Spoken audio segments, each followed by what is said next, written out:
por su presencia, amén. Porque el Señor está entre nosotros, amén. Y eso amén, es lo más amén, importante, aleluya. de que el Señor esté entre nosotros. Amén. Bueno, ya hemos hablado de la programación de esta semana. Mañana tenemos oración de 5 a 7. Seguimos orando, amén.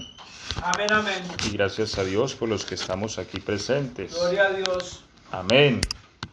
Que hemos ganado una batalla más y es estar delante del Señor en esta Amén, mañana. aleluya, gloria a Dios.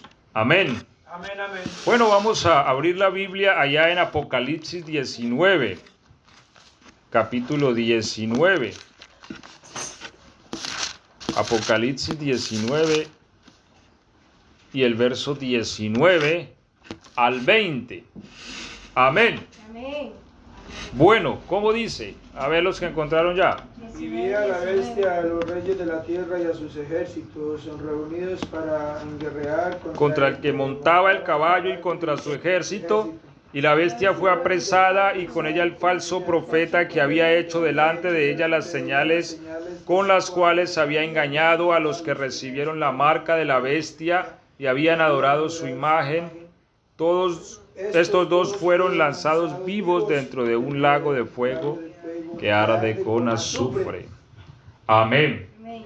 Gloria a Dios. Siéntense, por favor, hermanos. Amén. Y vamos a hablar vamos a tener una enseñanza esta mañana bajo el título La bestia y su destrucción. Amén. Y son cosas que es importante también conocer. Nosotros como iglesia del Señor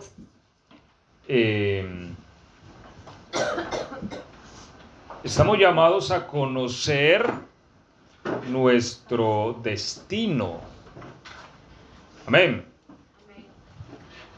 Nuestro futuro, que está testificado en las Escrituras.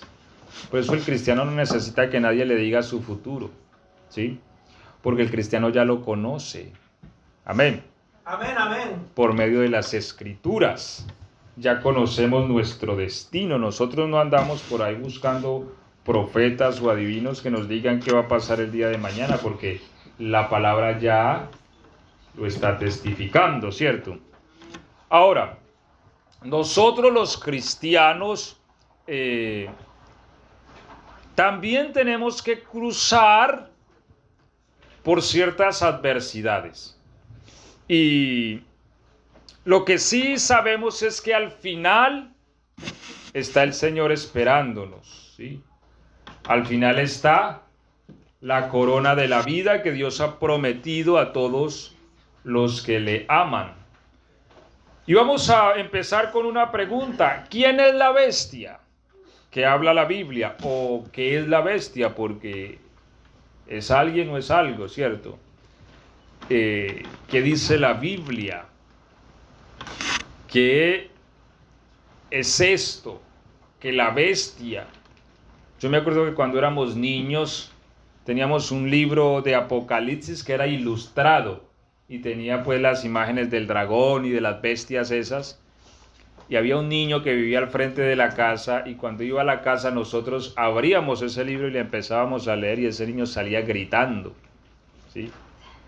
Y yo creo que es como la sensación que sienten muchos seres humanos cuando se le habla de estas cosas, ¿cierto? Que una bestia de 7 cabezas, 10 cuernos, que va a gobernar el mundo entero. Y lo que dice la Biblia es que los entendidos entenderán todas las cosas. Entonces es importante que miremos algo y quisiera también mencionar algunas cosas respecto a esto. Bien, Apocalipsis 13 y el verso 1 nos habla de la descripción de la bestia, ¿sí? Apocalipsis 13:1 nos describe entonces esta bestia, como para que vayamos entendiendo quién o qué es la bestia y qué atañe a esto a los cristianos y por qué nosotros predicamos también de esto, ¿cierto? Amén. Me paré sobre la arena del mar y vi subir del mar una bestia que tenía 7 cabezas y 10 cuernos, y en sus cuernos 10 diademas, y sobre sus diademas un nombre blasfemo. Bueno, aquí ya vemos una descripción de lo que es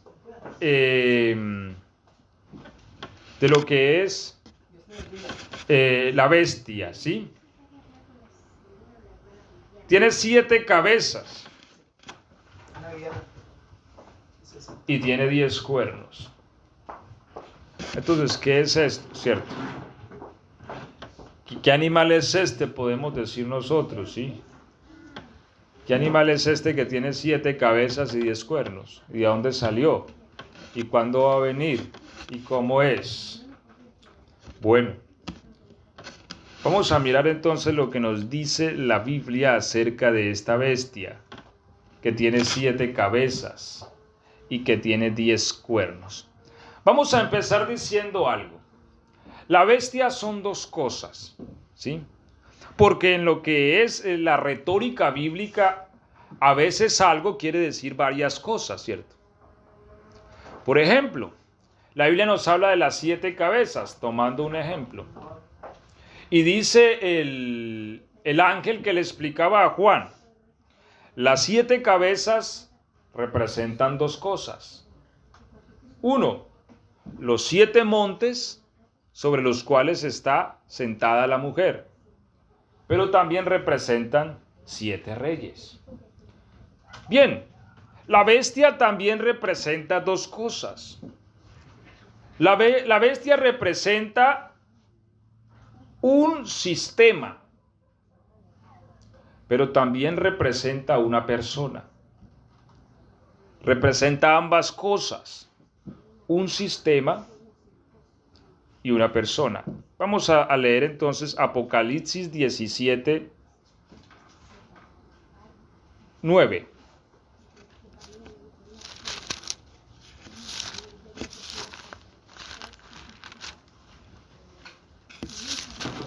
Amén. Dice, esto para la mente que tenga sabiduría. Las 7 cabezas son 7 montes sobre los cuales se sienta la mujer. Y son 7 reyes. 5 de ellos han caído. Uno es. Y el otro aún no ha venido. Y cuando venga es necesario que dure breve tiempo. Y mire esto tan tremendo porque esto ha sido base polémica dentro de la teología durante muchos años. Y también base especulativa de muchos grandes hombres que se han dedicado a escudriñar las escrituras.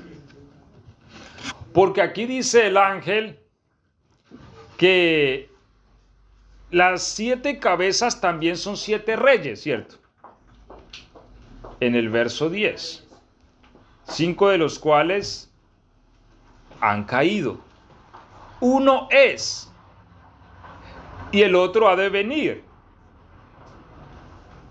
Pero dice que durará poco tiempo, ¿cierto? Antes que venga el 8º rey, ¿sí? Dice el 11, la bestia que era y no es también el 8º, y es de entre los 7 y va a la perdición. Ahora,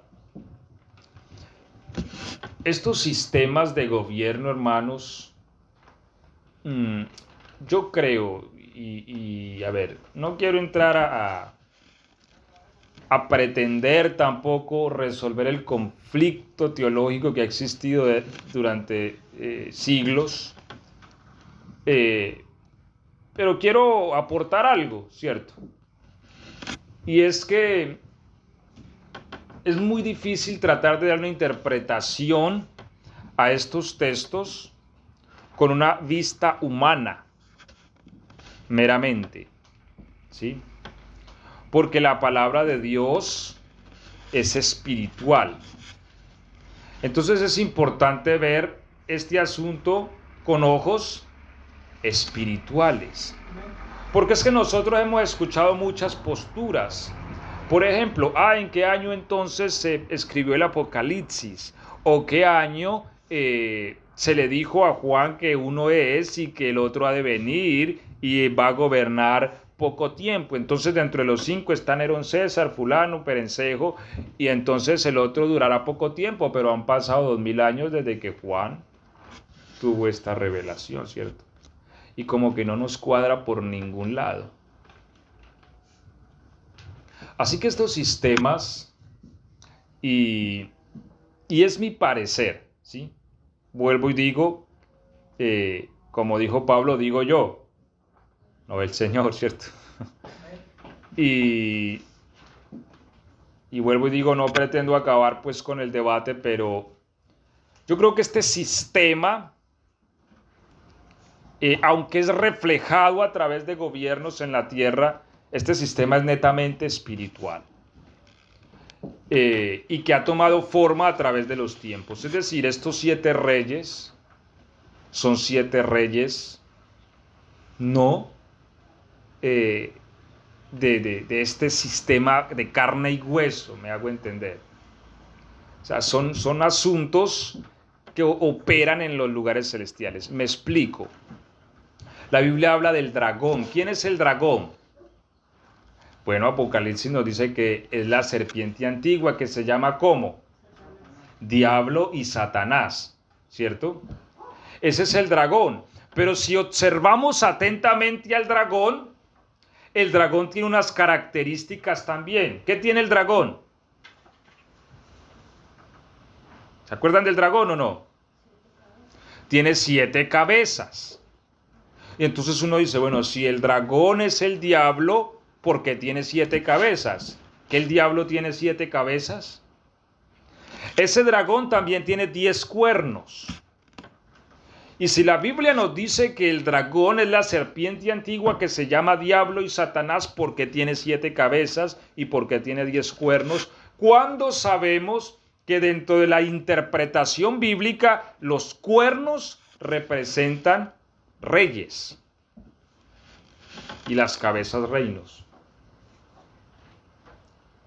Quiere decir que el gobierno de Satanás tiene una estructura y su poder no reposa únicamente sobre él. O sea, el poder de Satanás no es una cosa, porque a veces nosotros nos imaginamos a un diablo solo que tiene un poder impresionante. No, el poder de él reposa sobre su estructura. Y la estructura son 7 cabezas y 10 cuernos. Es la forma espiritual en la que él está estructurado y gobierna.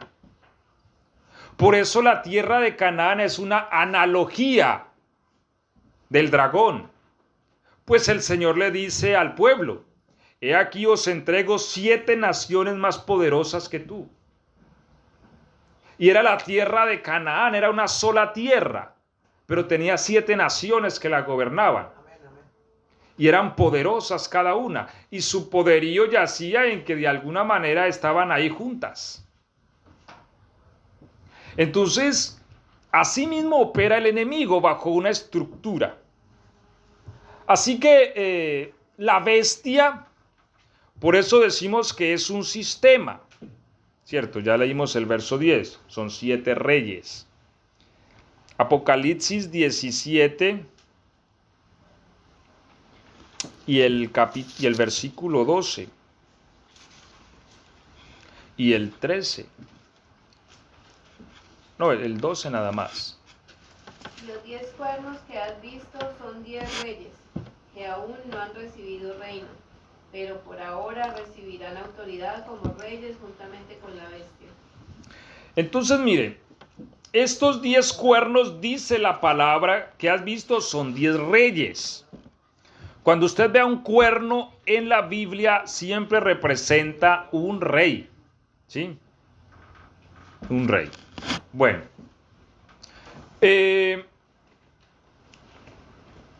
entonces, ¿qué es lo que quiero que podamos ver? Que el sistema de la bestia es un sistema espiritual. Y todo sistema espiritual se puede materializar a través del tiempo. Por ejemplo, vemos a Babilonia.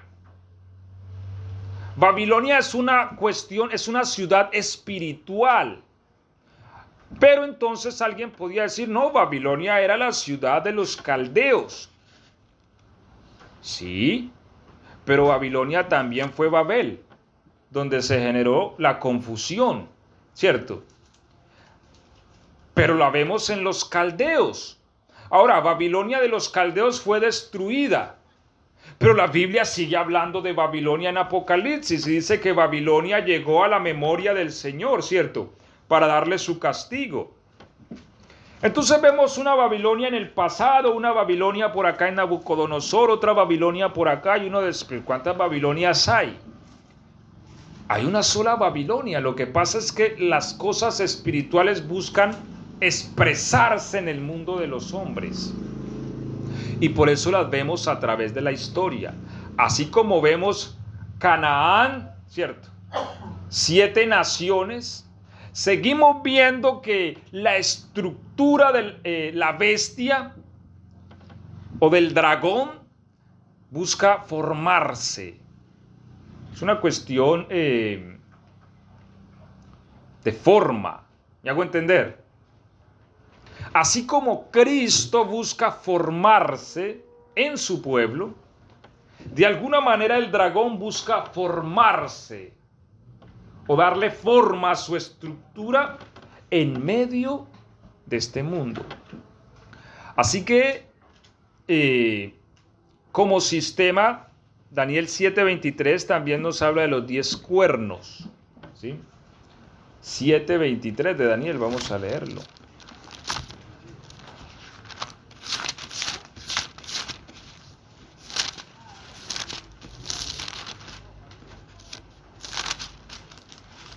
Dice así: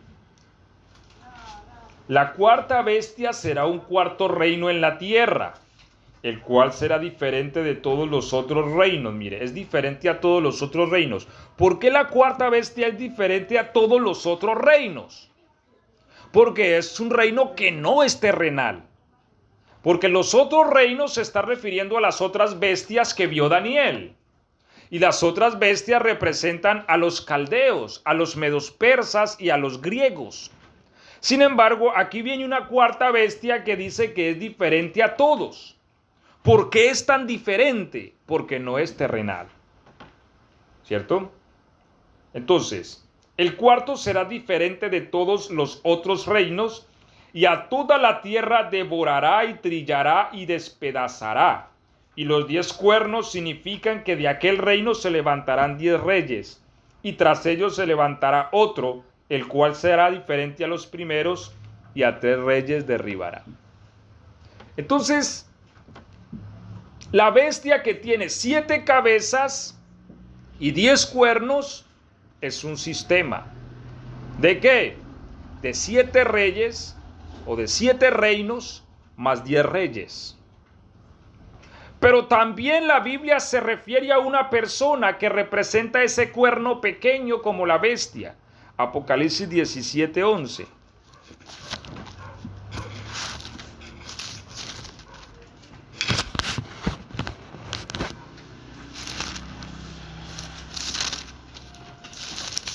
Dice,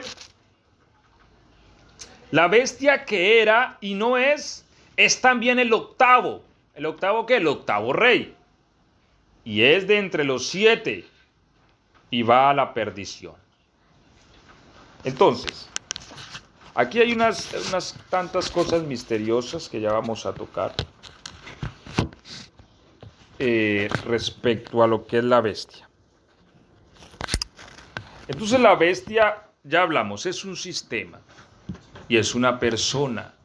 Es un sistema que no es terrenal, aunque, oiga, y aclaro algo, no es que no va a venir algo terrenal a la tierra, sí, aunque se va a expresar en un sistema terrenal, la bestia no es terrenal, la bestia es espiritual. Por eso es tan poderosa. Ahora, y siempre ha buscado expresarse y formarse, es que no es la primera vez. Y bien, aunque será su plenitud, es decir, la bestia, o más bien el dragón, ha buscado formarse en la tierra, sino que la Biblia dice que hay quien a su vez se lo impide o lo detiene. Pero para ese momento él podrá expresarse físicamente a través de la bestia, algo que es espiritual. Entonces, vamos aquí a tocar otra pregunta. ¿De dónde entonces viene la bestia, cierto? Bueno, segunda de Tesalonicenses 2:8 nos empieza a hablar de dónde viene. ¿Sí? ¿Cómo dice? Ahora, aquí ya hablamos de la bestia como individuo. ¿Sí? No como persona, perdón, no como sistema, sino como individuo, aunque en ese individuo está representado un sistema, y es el sistema del dragón. Entonces, vamos a hablar de la bestia como individuo, ¿de dónde viene? Segunda de Tesalonicenses 2:8 y Apocalipsis 17:8. Y estos textos nos dan luz respecto de dónde viene entonces la bestia. ¿Qué dice Tesalonicenses? Y entonces se manifestará aquel inicuo, a quien el Señor matará con el espíritu de su boca y destruirá con el resplandor de su venida. Verso 9. Inicuo cuyo advenimiento es por obra de Satanás, con gran poder y señales y prodigios mentirosos. Amén. Primero, ¿por causa de quién es el advenimiento de este personaje? Por Satanás. Amén. Viene por causa de Satanás o por obra de Satanás. Es decir, Satanás le hace venir. Cabe resaltar que todo lo que sucede sobre la tierra sucede por el previo consejo divino, ¿cierto? Y porque así Dios lo ha permitido con un propósito eterno. Entonces, el advenimiento de este individuo es por obra de Satanás. Ya sabemos que el que lo hace venir es Satanás. ¿Y de dónde viene? Apocalipsis 17:8.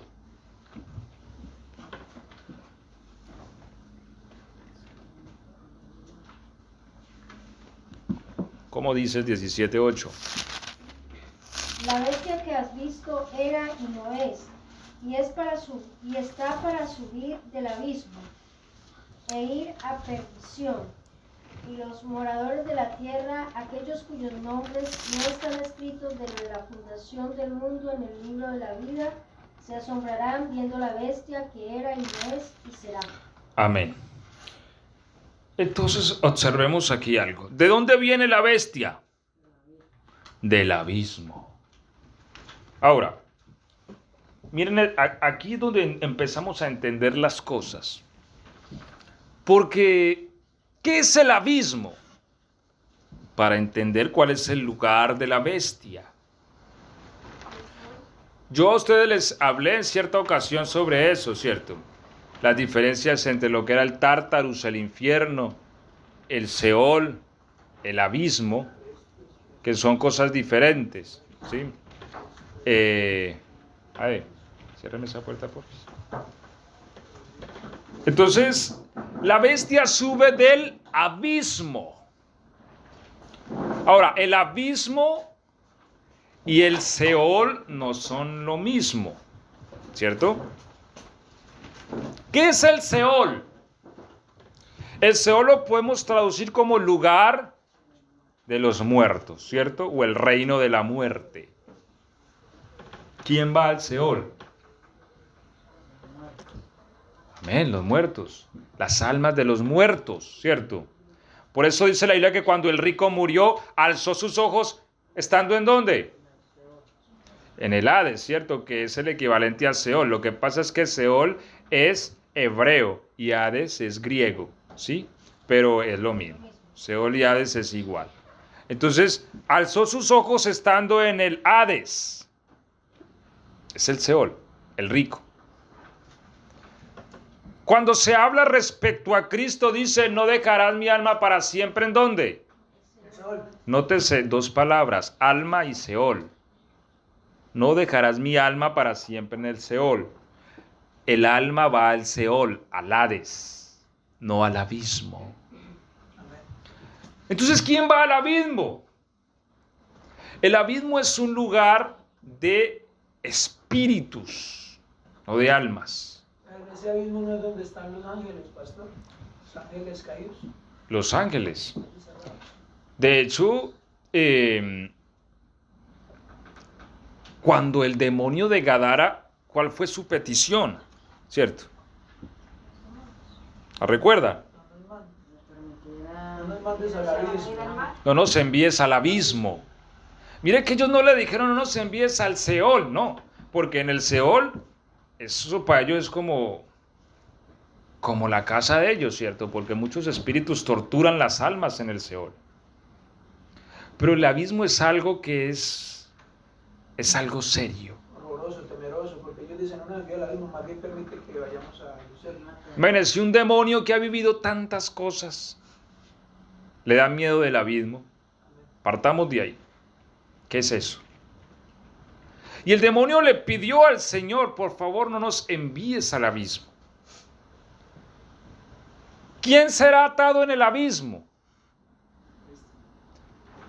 1000 años, ¿recuerdan? Satanás. Cuando Cristo venga, dice que un ángel con una gran cadena en la mano atará al dragón, a la serpiente antigua, y lo llevará ¿a dónde? Al abismo. Vuelvo y les digo, no al Seol, porque el Seol es un lugar donde Satanás puede entrar y salir cuando quiera. ¿Sí? En el mismo abismo está el lago de fuego y azufre. No, el lago de fuego y azufre es la muerte segunda. Y no sabemos exactamente dónde está. Además, no sabemos, o tal vez sí, cierto, no sabemos. Lo que sí es que quien la va a inaugurar va a ser la bestia. Sí. Y ahí es donde queremos llegar, porque el cristiano debe conocer sus enemigos y el triunfo que Cristo está proclamando sobre ellos.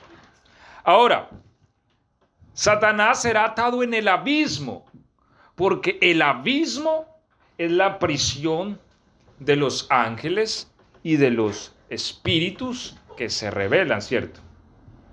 Entonces, ¿de dónde viene la bestia? Del abismo. Nos acaba de decir la palabra, ¿cierto? La bestia que sube del abismo.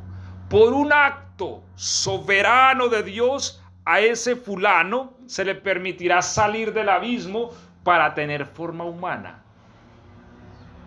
Mire por eso la Biblia habla del misterio, ¿sí? Porque eso es un misterio también. El misterio de la iniquidad, que ya está en acción. Y mire que Satanás de alguna manera trata de imitar a Dios. La Biblia habla del misterio de la piedad, ¿cierto? Indiscutiblemente grande es el misterio de la piedad. ¿En qué consiste? Que Dios se manifestó en carne. Pero también hay un misterio que es de la iniquidad, de la maldad, que es que ese fulano que sube del abismo se va a manifestar en carne también. ¿Por qué? Por obra de Satanás. Es una copia reforzada de lo que realmente hace el Señor, ¿cierto? Una falsa imitación. O una imitación barata. Porque el mismísimo Satanás no puede hacer lo que hizo nuestro Dios. Nuestro Dios, él mismo, se hizo carne. ¿Sí? Y habitó entre nosotros y vimos su gloria. Sin embargo, hay un fulano. Lo que la Biblia nos dice es que ese fulano hizo parte de los 7 reyes de antaño. Y ahora está en el abismo.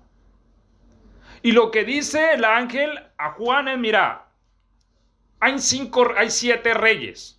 ¿Sí? 5 de ellos ya han caído.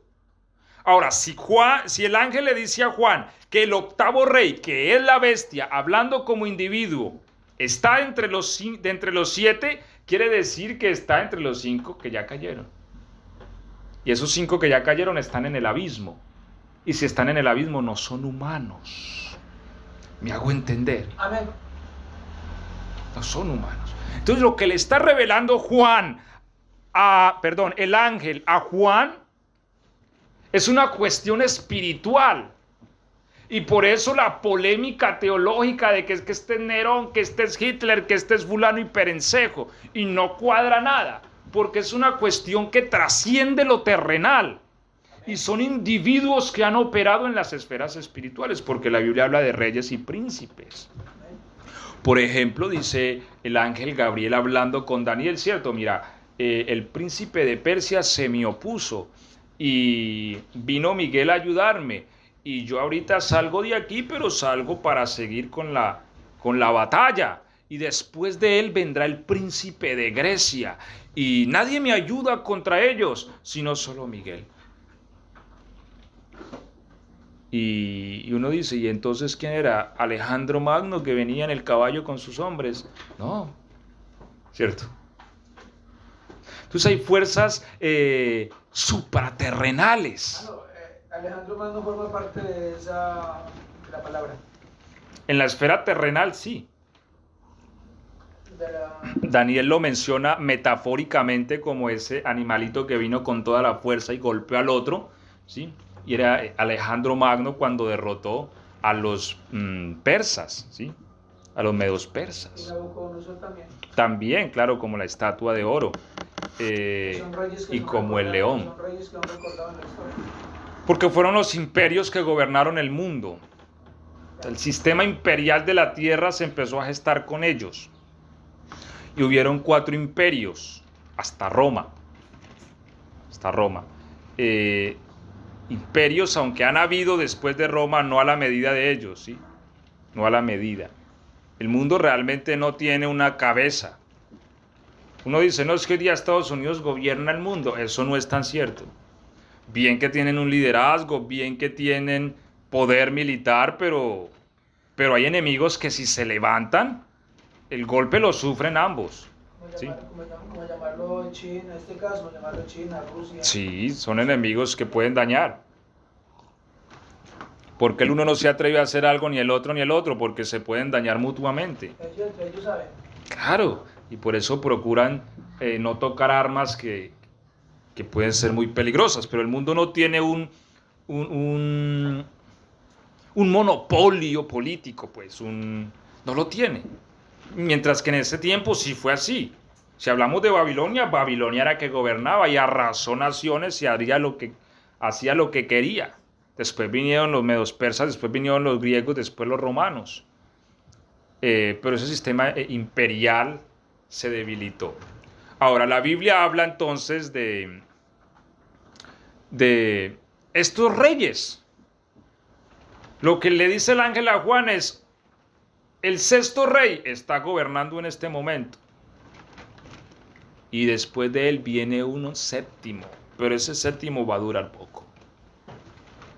Y después del 7º viene el 8º, que realmente es de entre los 7. Es la bestia que sube del abismo, pero va a la perdición. Pastor, y decía que eliminaba a 3 reyes, ¿no? Claro, elimina a 3 reyes. Creo que quedan 7.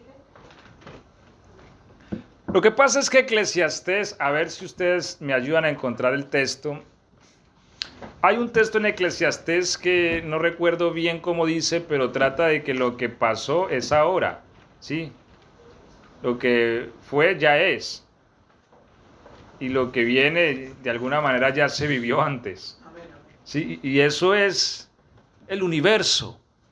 Entonces, ¿por qué hay 7 reyes? Porque 3 cayeron, eso ya pasó, pero también va a volver a pasar en la esfera terrenal. Y ya vamos a mirarlo, ¿cierto?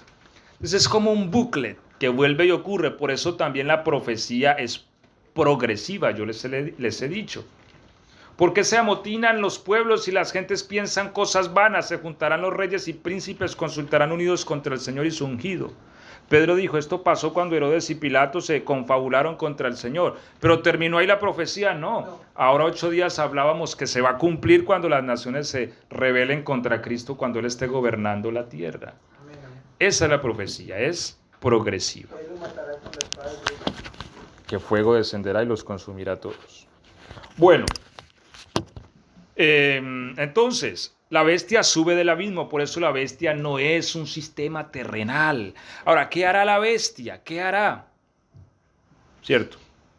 Apocalipsis 13:2. Apocalipsis 17:13.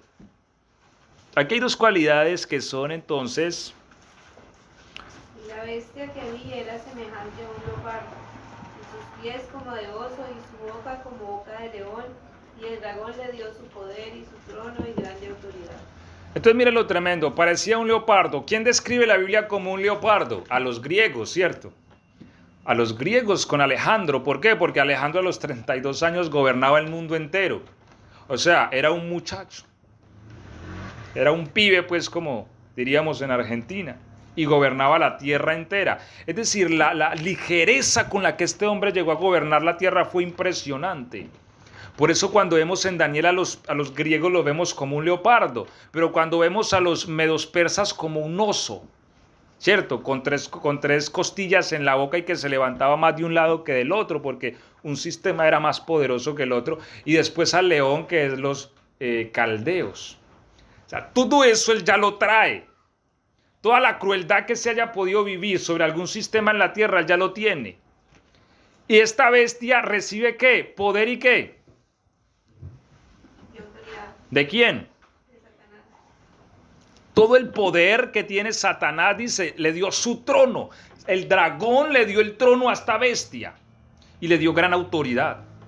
Por eso esta bestia va a ser una cosa tremenda. Es decir, viene un individuo a quien Satanás le ha dado su trono, su poder, que lo sacó del abismo y ahorita lo puso en la tierra por advenimiento de Satanás, ¿cierto? Recibe autoridad espiritual. Y también recibe autoridad humana, Apocalipsis 17:13. Dice el 13. Estos tienen un mismo propósito, desde el 12. Y los 10 cuernos que has visto son 10 reyes que aún no han recibido reino. Aquí se está refiriendo a los reyes terrenales, reyes de la tierra, que aún no han recibido reino. Pero por una hora recibirán autoridad como reyes juntamente con la bestia. Y estos tienen un mismo propósito y entregarán su poder y autoridad a la bestia. Recibe autoridad del dragón, pero también recibe autoridad de los reyes de la tierra. Estos 10 reyes le darán entonces su poder. Y entonces reinará. ¿Por cuánto tiempo? Apocalipsis 13:5. ¿Qué dice? Por poco tiempo y medio. También se le dio boca que hablase grandes cosas y blasfemias. Se le dio autoridad para actuar 42 meses. Oiga, 42 meses. No más, no menos. Amén. Por eso yo a ustedes les he dicho, la gran tribulación, ¿cuánto dura? 42 meses. No más, no menos. ¿Cuántos son 42 meses? 3 años y medio. Ya. O sea, es que la Biblia no dice que esté durando más. A veces creemos que la gran tribulación va a durar 7 años. Pero la Biblia dice que va a durar 42 meses. Pero en los 42 meses, hermano, cuenta la palabra que no va a haber maldad ni antes ni... De lo que ya se ha visto es una maldad como reprimida. Nunca antes vista sobre la faz de la tierra. Por eso nos dan los 7 años. No, es que el 7 acaba con todo. Sí. 42 meses, no más. ¿Sí? La gran tribulación. Porque es que, a ver, hay un argumento teológico que sostiene que la gran tribulación está dividida en 2 partes. 3 años y medio de paz y 3 años y medio de gran tribulación. Bueno, para la gran tribulación la iglesia no debe estar. Ahora, ya hablamos un poco, ya vamos a hablar un poco sobre el asunto.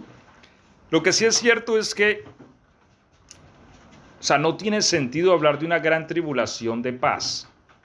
¿Me hago entender? O sea, una gran angustia de paz. No tiene sentido. Entonces no podemos hablar de que es que la gran tribulación tiene 3 años y medio de paz. ¿Cómo así? No. Lo que la Biblia dice es que al dragón se le va a dar autoridad durante 42 meses. Ya, la Biblia no dice que se le vaya a dar más. 42 meses. Tiempos y la mitad de un tiempo. O 1260 días. Ese es el tiempo que él tiene para operar sobre la tierra. ¿Con qué? Con la autoridad y el poder que le dio el dragón y con la autoridad que le entregaron los reyes de la tierra. ¿Sí? 3 años y medio, Daniel 7:25. Habla sobre tiempos y la mitad de un tiempo. Es el tiempo que va a operar la bestia sobre la tierra. ¿Sí? Sobre la tierra. Bueno. Volvemos al punto. Respecto a la pregunta. Ha sido eso ha sido un tema de polémica también durante toda la teología bíblica. ¿En qué momento se presentará el arrebatamiento de la iglesia? O sea, el hecho de que la iglesia será arrebatada es indiscutible. La Biblia da testimonio de ello. Lo que ha sido punto de debate es cuándo. ¿Sí? Porque hay una posición, ¿cierto?, que enseña que va a ser durante y otra que va a ser antes de la gran tribulación. Bueno, hay una posición muy conocida para nosotros los pentecostales que enseña que 7 años antes la iglesia será arrebatada. Bueno, yo les soy sincero a ustedes. Yo no encuentro el fundamento bíblico lo suficientemente sólido para sostenerla. Aparte de que hay un texto que dice el Señor a la iglesia, no sé si es la iglesia de Sardis, bueno, no estoy seguro, ustedes me corrigen, donde le dice, yo también te libraré de la prueba que ha de venir sobre el mundo entero. ¿Sí? Hay otra posición que enseña que es durante. ¿Por qué considero que esta posición tiene tal vez cierta fuerza? Les estoy hablando de posiciones teológicas. 1, porque la Biblia dice que seremos arrebatados a la final trompeta. Y Apocalipsis muestra 7 trompetas. Y cuando las trompetas empiecen a sonar, ya nos hemos introducido a la gran tribulación.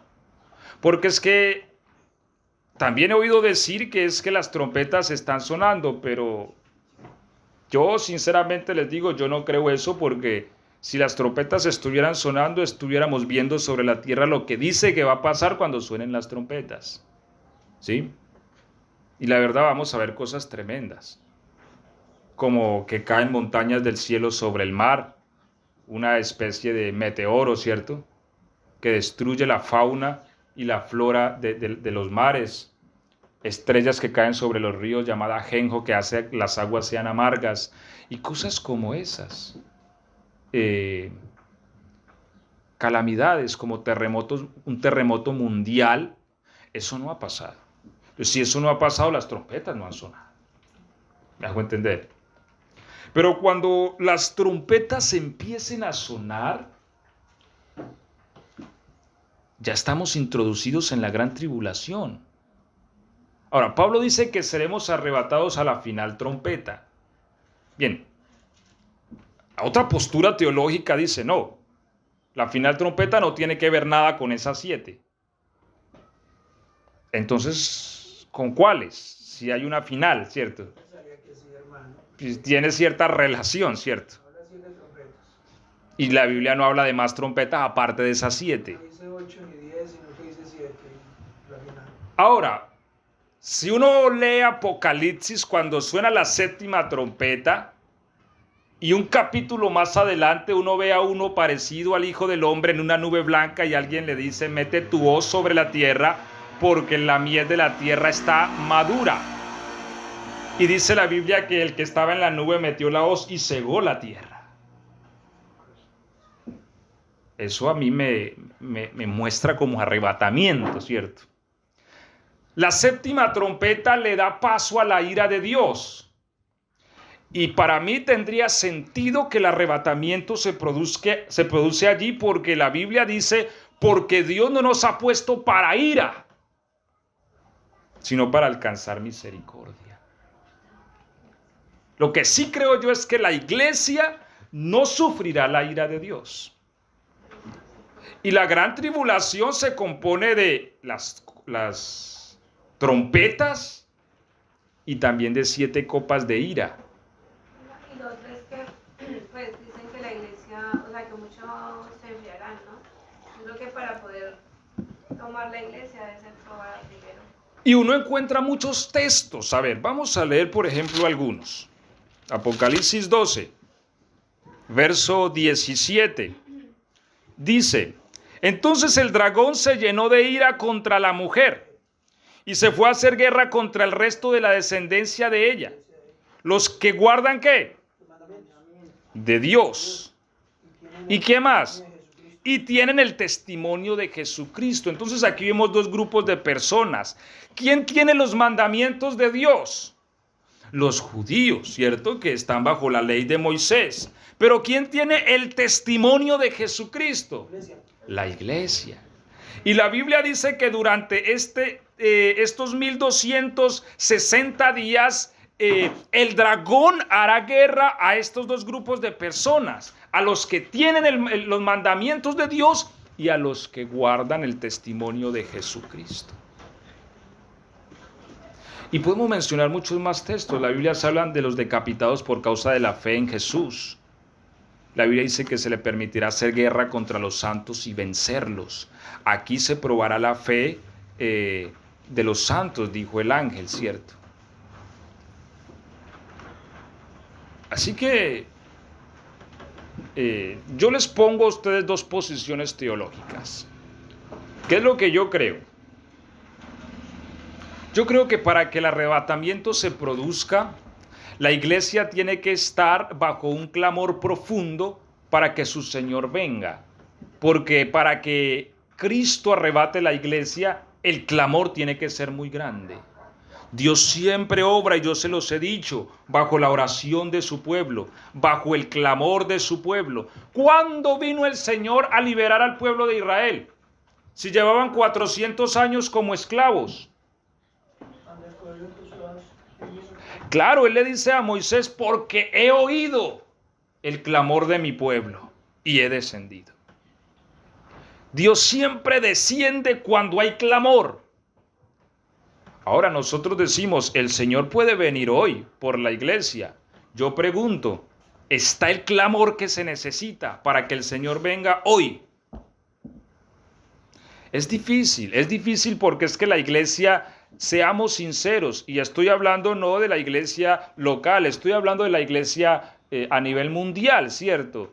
Seamos sinceros que la iglesia hoy día pasa por un periodo donde no tiene mucho afán de que Cristo venga.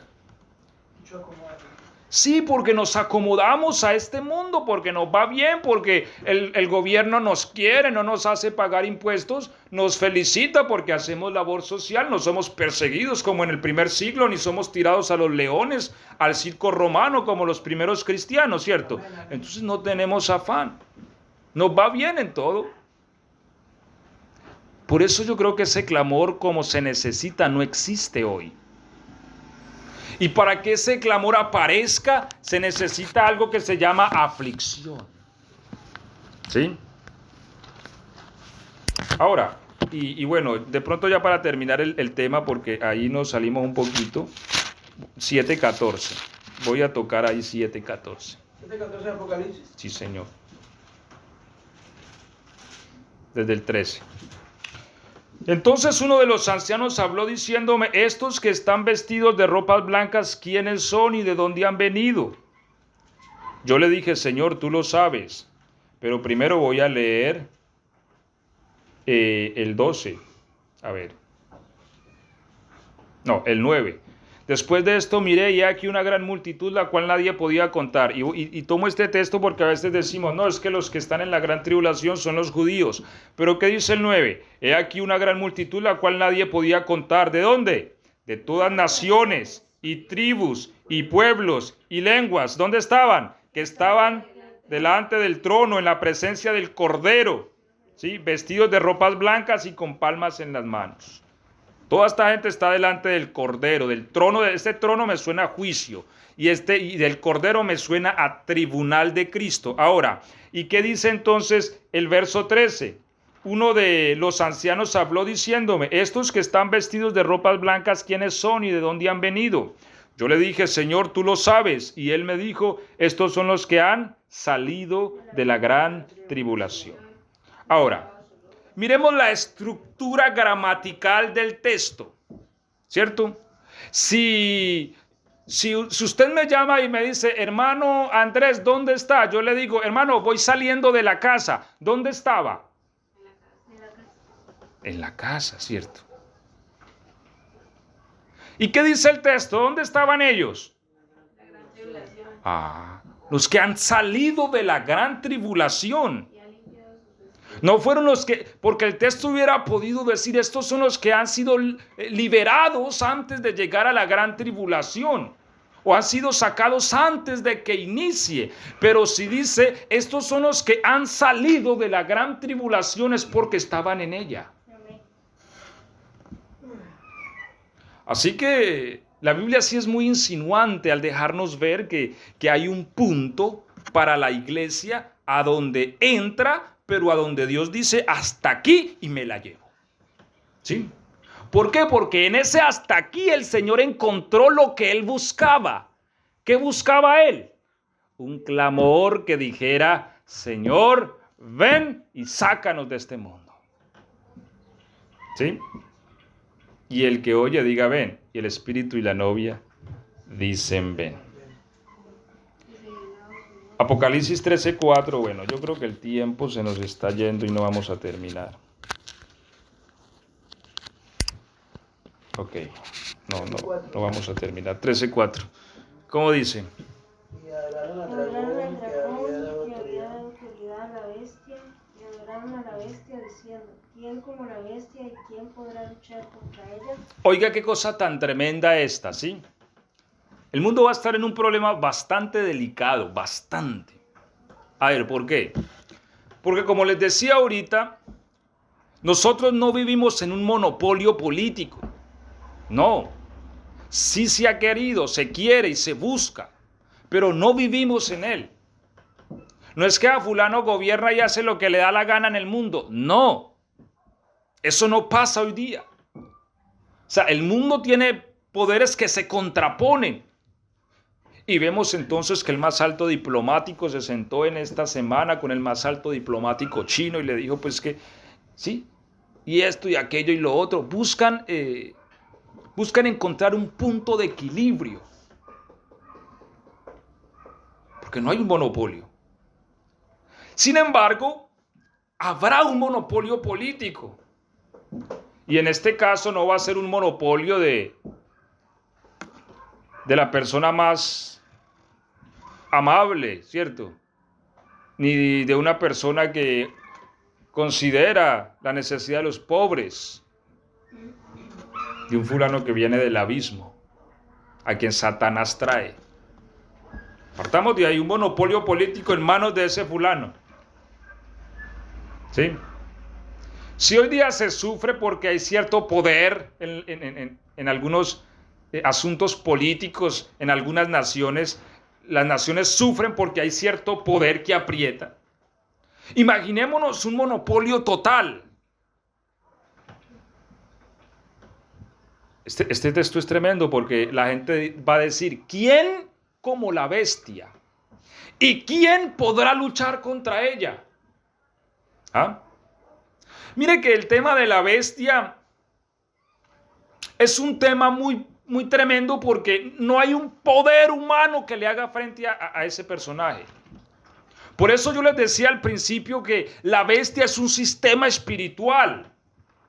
Y al ser espiritual no existe un poder terrenal que le pueda hacer frente. De hecho, vamos a leer Daniel, y yo creo que ahí vamos a terminar ahí en Daniel, porque no vamos a poder concluir. Pero sí quiero que concluyamos La próxima semana. Porque la razón de ser de toda esta enseñanza es que nosotros podamos ver la victoria de nuestro Amén. Señor. Amén. Amén. ¿Cómo dice Daniel? ¿Qué les dije? 8:24, ¿cierto? Y 25. Y su poder se fortalecerá, mas no con fuerza propia, y causará grandes ruinas, y prosperará, y hará arbitrariamente y destruirá a los fuertes y al pueblo de los sabios. Con su sagacidad hará prosperar el engaño en su mano, y en su corazón se engrandecerá, y sin aviso destruirá a muchos, y se levantará contra el príncipe de los príncipes, pero será quebrantado, aunque no por mano humana. Amén. Entonces vamos a analizar 3 elementos de estos 2 textos. 1, su poder se fortalecerá, mas no con fuerza propia. ¿Dónde se fortalece el poder de la bestia? En el dragón, ¿cierto? Es decir, todo el poder que tiene el dragón se lo va a transferir a la bestia. Por eso se va a fortalecer. Y este poder le va a permitir ¿qué? Causar grandes ruinas y ser prosperado. Hará arbitrariamente, quiere decir que no respetará derecho alguno. Eso que la carta de los derechos humanos y que eso no va a existir para él. ¿Sí? Y prosperará y destruirá a los fuertes, oiga, y al pueblo de los santos. Con su sagacidad hará prosperar el engaño en su mano. Pero ¿qué dice al final? Será quebrantado, aunque ¿qué? No por mano humana. ¿Por qué? Porque no existe mano humana que pueda quebrarlo. Es que esto es tremendo, mire. Y ahí es donde se va a experimentar la humanidad, que es estar bajo un yugo de hierro que uno no puede quebrar. Amén. ¿Sí? Amén. Es tremendo. Uno tener un poder sobre los hombros que uno sabe que no puede hacer absolutamente nada contra él. No tiene ninguna oportunidad. Hoy día la gente al menos se tira a la calle y forma un despelote. Pastor, ahí se pierde la palabra y uno dice, pero ¿cómo así? Pero es que está violando tal derecho, tal, y ya no. Nada, eso no va a existir. Y hable algo para mandarlo a matar de una vez. Porque Sí, dice nada más. que va a afectar al pueblo de los santos también. O sea, no habrá una voz que se pare y si la hay, pues la callamos y listo. Así pensará él. ¿Y quién le dice algo? Nadie. ¿Por qué? Porque ¿quién le dice algo? Pues mire lo que dice la humanidad. ¿Quién como la bestia? ¿Y quién podrá luchar contra ella? ¿Sí? Que es que la gente se tiró a la calle y mándelos a matar. Y hagan huecos grandes y métalos ahí. ¿Y quién le dice que no? Nadie. Pero lo que pasa es que ese gobierno del que estamos hablando en este mismo instante no va a tener ningún parecido con el gobierno. No, para nada, jamás. La misma Biblia lo dice. Está diciendo que Es que mire, hablemos de los gobiernos imperiales que la Biblia habla. Los caldeos, los griegos, los medos persas. La palabra del rey era palabra de Dios. ¿Ya? Si a usted le caía mal al rey, mátenlo. ¿Quién le decía al rey que no? Nadie. Usted no tenía oportunidad de ir a un juicio, de que lo escucharan, nada. Sin embargo, Daniel dice, y la cuarta bestia era totalmente diferente a las 3 primeras.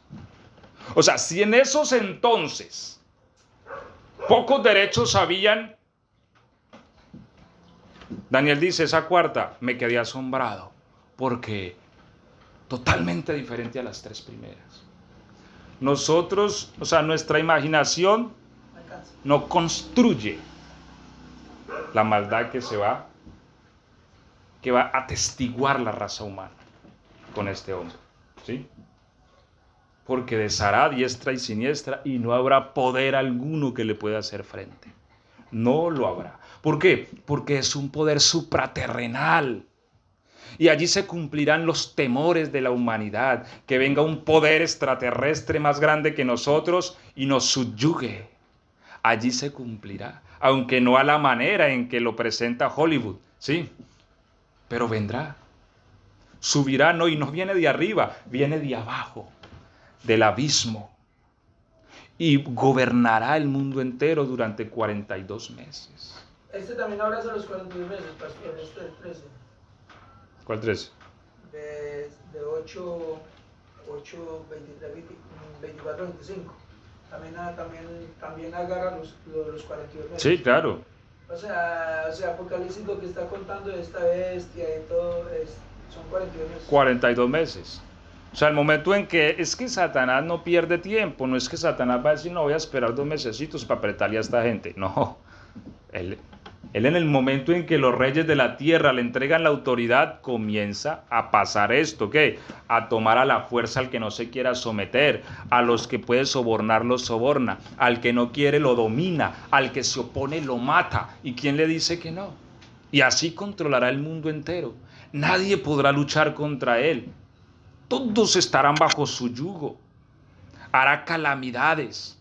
A los santos perseguirá, dice la Biblia, y los matará. Se le permitirá hacer guerra contra los santos y vencerlos. Y este vencerlos se refiere a matarlos, a encarcelarlos. Y a todo ser humano que no se rinda a su culto, lo encarcelará, lo matará y lo hará morir de hambre. ¿Se imaginan ustedes lo que viene para este mundo? Pero esa es la tribulación, pastor. Esa es la gran tribulación.